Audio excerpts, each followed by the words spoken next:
Good morning dear students. आज हम पढ़ेंगे BCom part first paper second का टॉपिक समष्टि अर्थशास्त्र।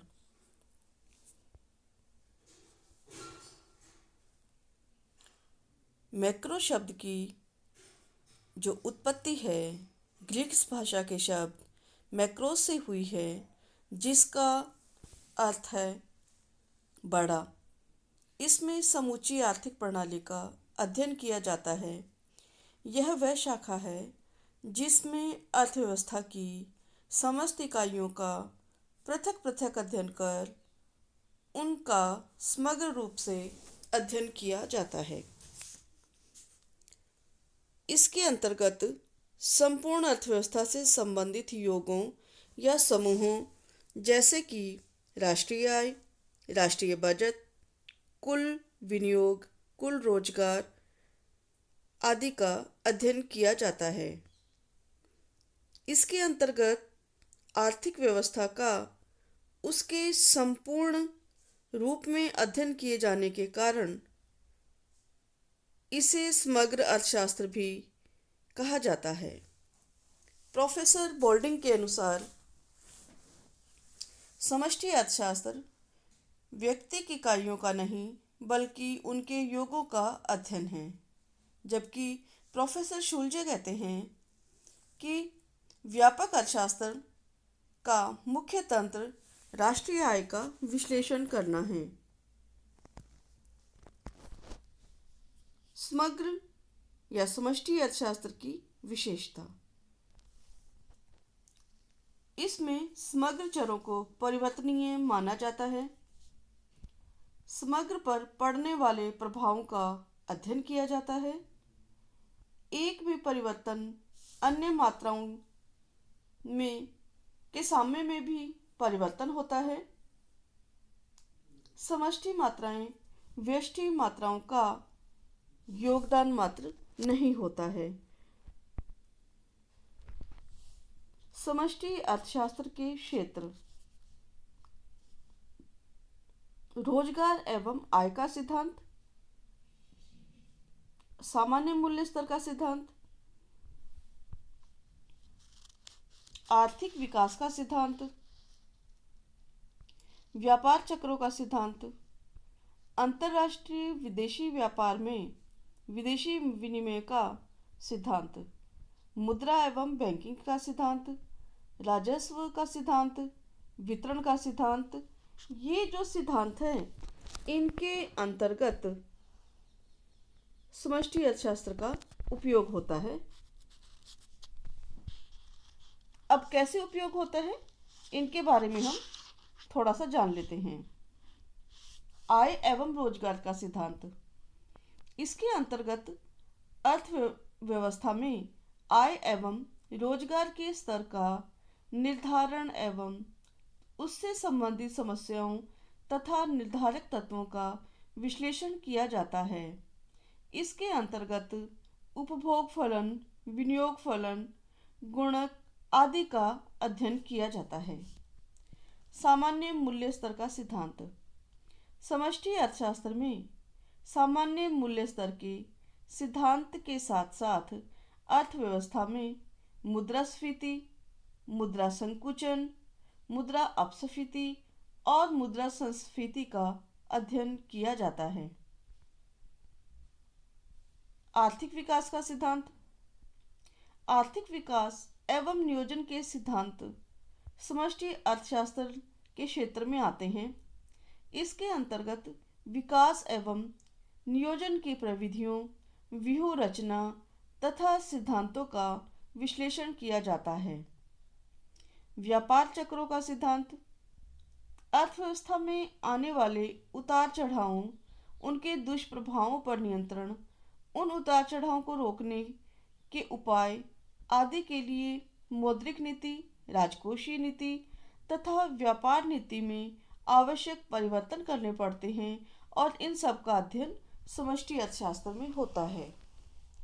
अंतर्राष्ट्रीय व्यापार तथा विदेशी विनिमय का सिद्धांत, अंतर्राष्ट्रीय व्यापार के सिद्धांत, व्यापार शर्तें, विदेशी विनिमय दरों का निर्धारण, विनिमय दरों में उतार चढ़ाव का विश्लेषण, विदेशी विनिमय नियंत्रण आदि समस्याओं का अध्ययन समष्टि अर्थशास्त्र में आता है।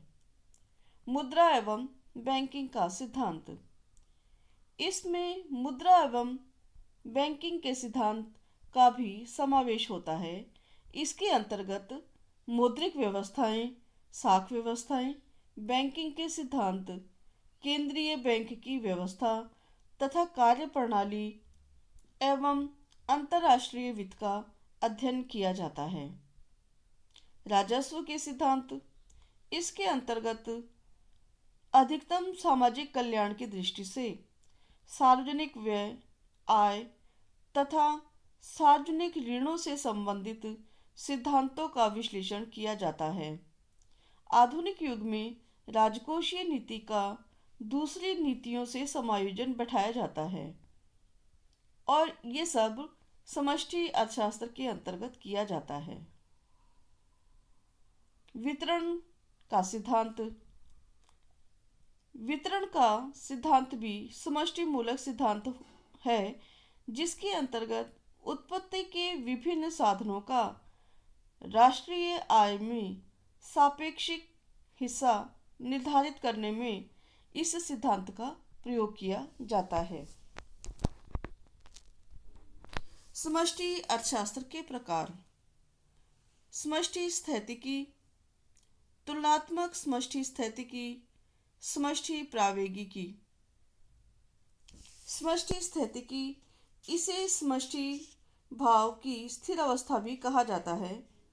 इसके अंतर्गत संपूर्ण अर्थव्यवस्था का विश्लेषण संतुलन की स्थिति में किया जाता है। इसके अंतर्गत संतुलन का समायोजन की प्रक्रिया एवं संतुलन स्थापना के कारणों पर ध्यान न देकर के संतुलन की अंतिम अवस्था पर ध्यान दिया जाता है। तुलनात्मक समष्टि स्थैतिकी, इसे तुलनात्मक समष्टि भाव स्थिर अवस्था भी कहा जाता है। इसके अंतर्गत उपभोग तथा निवेश आदि में परिवर्तनों के परिणाम स्वरूप होने वाली विभिन्न अवस्थाओं की तुलना की जाती है। समष्टि प्रावेगिकी, इसके अंतर्गत विभिन्न घटकों उपभोग, आय, रोजगार व विनियोग में निरंतर परिवर्तन की प्रक्रिया अर्थव्यवस्था में चलती रहती है। यह विश्लेषण संपूर्ण गत्यात्मक अर्थव्यवस्था की कार्य की व्याख्या करता है। यह विश्लेषण आर्थिक समष्टि घटकों में निरंतर होने वाले परिवर्तनों तथा समायोजनों की प्रक्रिया का अध्ययन करता है। समष्टि आर्थिक विश्लेषण की उपयोगिता, भूमिका, योगदान या महत्व तीनों के बारे में अगर पूछा जाए या कोई तीनों में से कोई एक शब्द पूछा जाए तो ये सारे पॉइंट एक जैसे ही होंगे इसके। जटिल अर्थव्यवस्था की कार्यप्रणाली के ज्ञान से नीति निर्धारण में मदद। समष्टि आर्थिक विश्लेषण व्यावसायिक प्रबंधकों के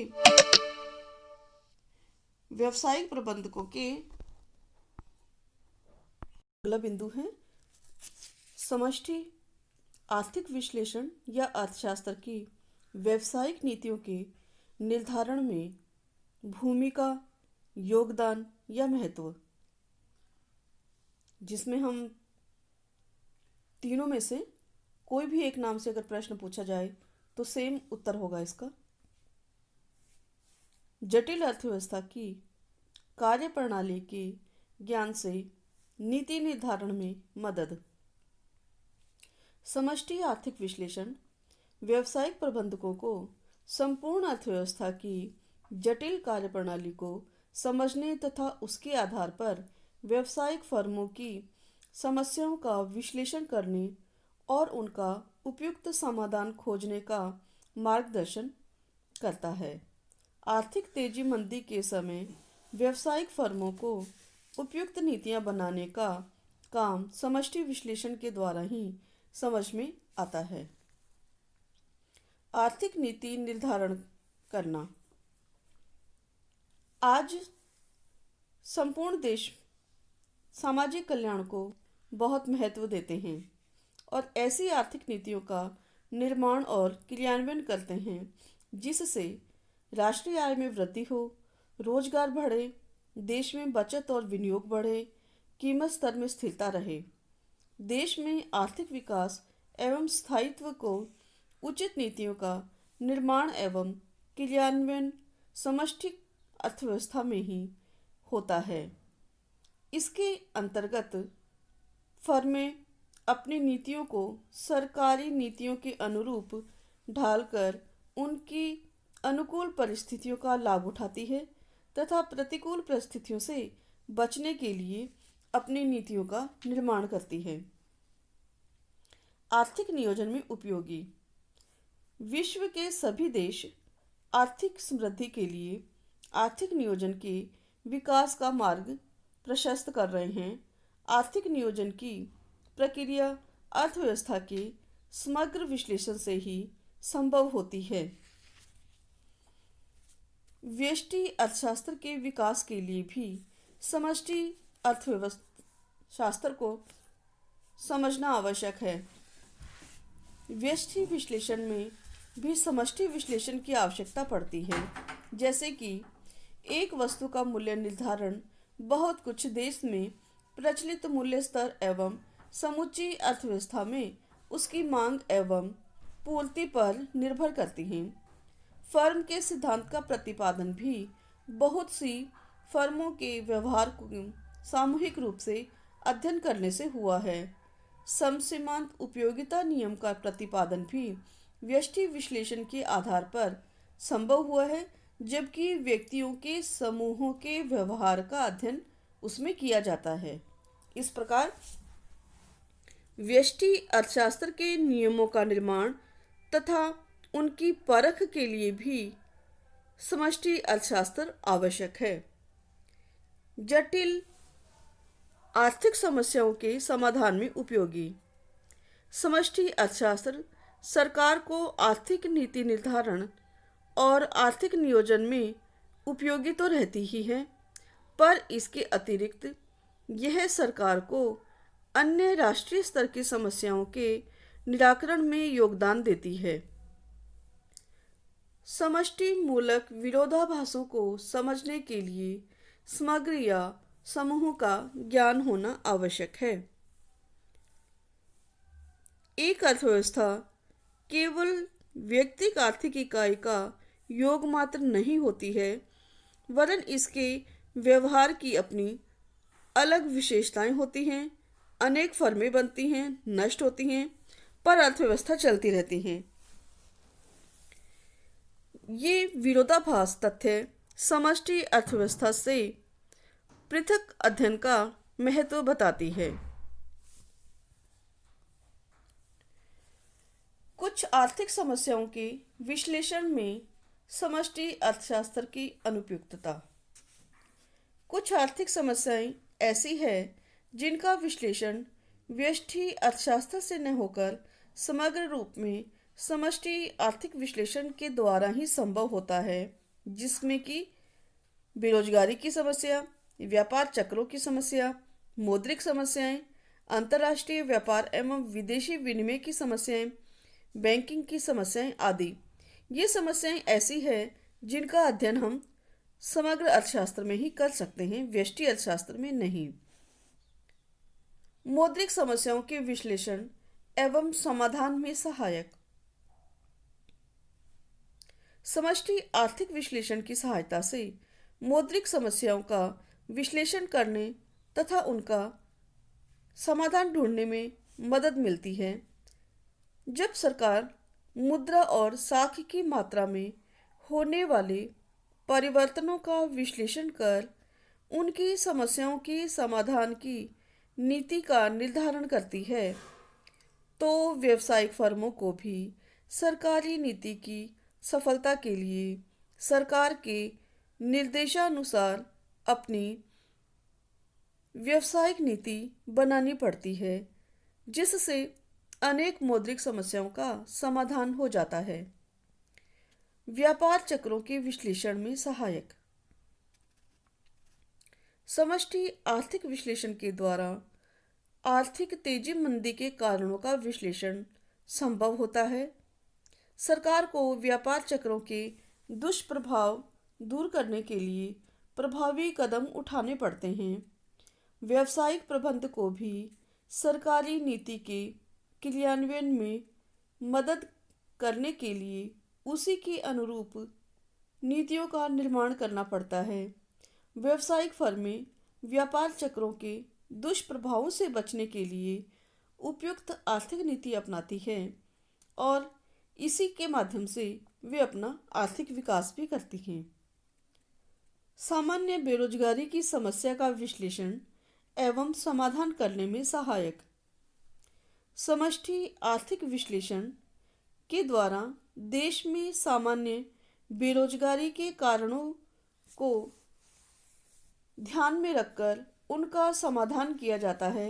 बेरोजगारी के कारणों को जाना जाता है और यह प्रयास किया जाता है कि संपूर्ण अर्थव्यवस्था में प्रभावपूर्ण मांग में कमी को दूर करने के लिए अर्थव्यवस्था में कुल उपभोग एवं कुल विनियोग में वृद्धि की जाए। व्यावसायिक फर्में भी इसी के अनुरूप अपनी नीतियों का निर्माण करती हैं। इस प्रकार स्पष्ट है कि व्यष्टि आर्थिक विश्लेषण जहां यह काम नहीं कर पाता है वहां हम समष्टि अर्थशास्त्र की कार्यप्रणालियों को काम में लेते हैं और अर्थव्यवस्था का अध्ययन करते हैं।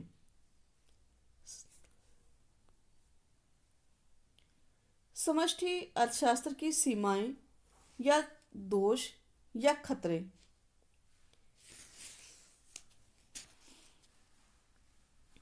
व्यक्तिगत इकाइयों के योग के आधार पर निकाले गए निष्कर्ष गलत होते हैं।